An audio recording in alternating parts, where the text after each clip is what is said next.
All right, I got a few questions from one of my viewers named James.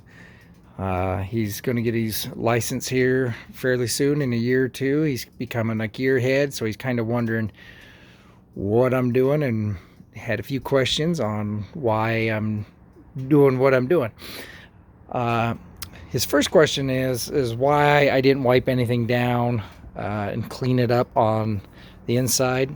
Well, the reason is on this side, you're not going to see this side. So you can just paint and primer, and you don't have to sand or use any cleaner or anything like that. The main reason is when you wipe down to clean between the primer and your other coats, is to get all that overspray or any of the rough paint follicles, dirt, stuff like that. Because when you're working in a shop, dirt rises up, and so you want to keep the dirt off. So, but see, on the inside you can kind of see the little kind of the roughness, but I don't care, because like I said, you're not going to be able to see the inside, and so that's fine. If you're not going to see it, why go through the extra trouble of trying to make it perfect? Then some people are perfectionists and they want to have it as perfect as possible. But I'm going to drive it. It's going to get dirty. It's going to get ugly. And so that's one of the reasons. And if let's see if I do got cleaner. It's a wax remover. I don't know if I have any. I had a whole bunch of it at one point in time, but I don't know, maybe I used it all up. I'll post a picture online of what I use. Yeah, I'll have to go buy some, but because it's coming up next. It's what it is it's just a cleaner. It's a specific cleaner. It's like a wax cleaner. It takes off anything that's waxy or anything like that. And so you'll see that when I do the other side, because the other side I'm going to be doing it. I want it to look really nice, so it's going to see how it kind of bubbled from the paint. So I'm going to have to sand all that down too. So just because it collected off there. So, but that's no big deal. Easy clean.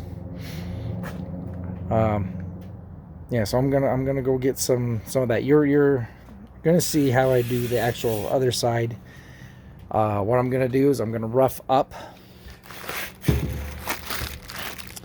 the metal a little bit. It's already rough where I need to work, so that is no big deal.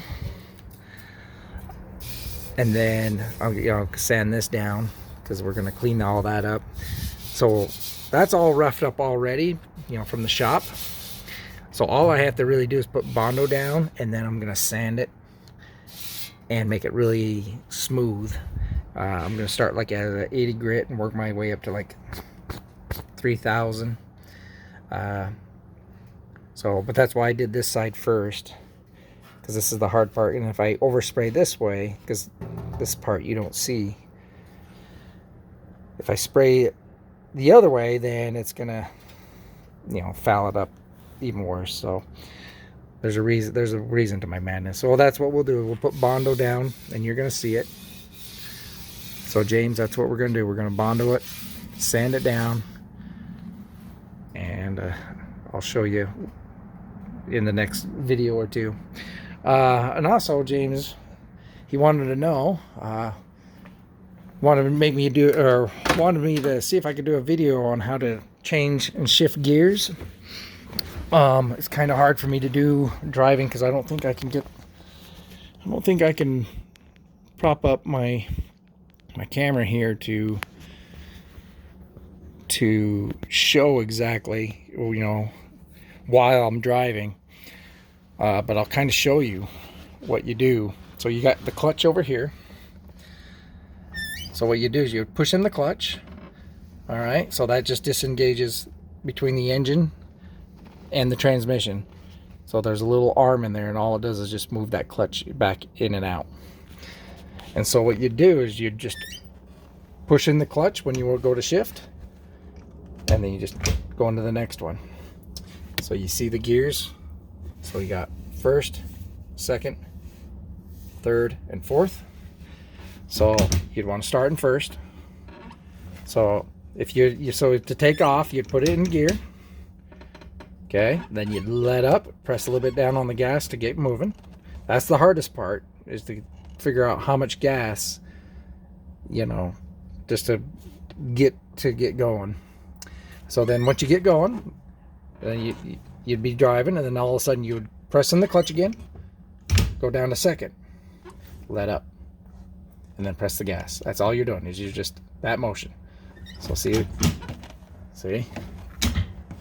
and that's the fourth. You want downshift, same thing, like that, and the downshift, same thing. Hope I can get a good enough view for you. So one more time, like to take off, you would see that's neutral. Neutral is in between all the gears. So that's your neutral.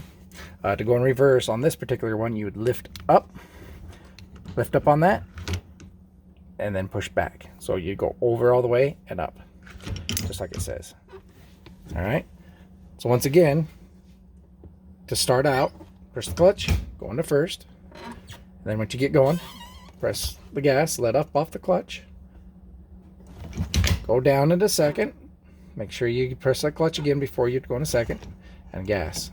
So, okay, let's see if I can get the gears handle and everything in there.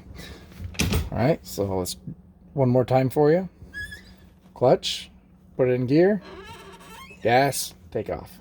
Okay, and then you get up to whatever speed you're going to change, your RPMs, and then you just clutch, go down a second, let up, press gas. Okay, now you're going into third, press clutch, go all the way into third, lift up, gas. Once you get up to where you feel your fourth gear is, same thing, clutch, down, up, gas. And if you're downshifting, same thing, but you're not going to press the gas. You're just going to clutch. Oh, hold on. You're just going to clutch, move it into third, and that'll take you down to gear. Clutch, down to second.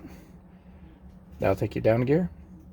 And then clutch, down into first. And that'll take you down to gear. So that'll slow you down. And that, if you do it like that, slowing down, it'll save you on your brake pads. So once again,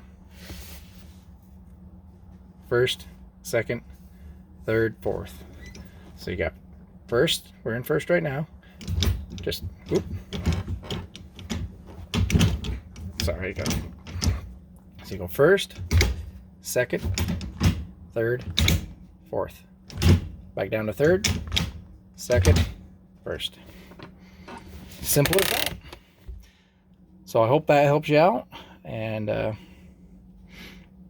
you know, if you have any more questions or anything like that, let me know. And I'll kind of show you.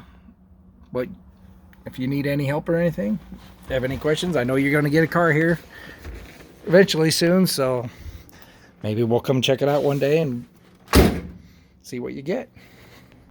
All right. Thanks, James.